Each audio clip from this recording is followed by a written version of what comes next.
billion loan. The shockwaves from Japan's Fukushima nuclear plant disaster have reverberated loudly in Germany. So much so that despite the fact that atomic energy provides nearly a quarter of the nation's electricity, it's still ready to pull the plug. RT's Laura Emmett found out what price both Germany and other EU countries might have to pay for such a bold move. Germany raises a lone voice in the EU to usher in a new era of non-nuclear power generation as Chancellor Angela Merkel vows to close all its reactors by 2022. But it's already created a shortfall in electricity in Germany, which in turn is pushing up prices. Germany's now importing power from France and the Czech Republic, and it's the crisis-hit poorest who will pay. The higher electricity cost will, quite understandable, project into the prices. And of course, who is buying the industrial goods, who will be paying more for the electricity will be the consumer, will be the people. There is no doubt about it. Around 30% of the EU's electricity comes from nuclear generation.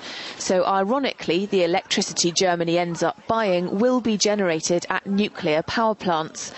The majority of European countries aren't giving up their nuclear programmes. Switzerland is phasing it out, but France, which has a long and successful history of nuclear power generation, sees it as a solution for the future. Britain, Sweden, Spain and Belgium are just some of the other EU countries that have nuclear capacity and aren't planning to get rid of it.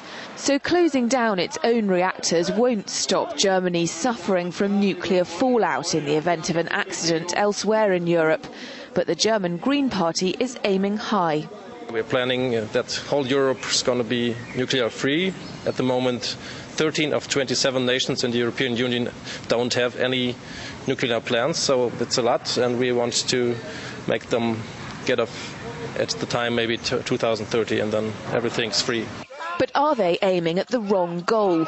The EU wants to generate 20% of its electricity using renewables by 2020 and also to reduce carbon emissions. Nuclear power was a good way of bringing emissions down, but Germany will need to go back to its coal-fired power stations to make up the shortfall. In terms of climate policy, Germany has, with the EU, is trying to reduce CO2 levels. And if you switch off nuclear energy as an option, then you have to turn to coal, which is a lot more polluting in that respect.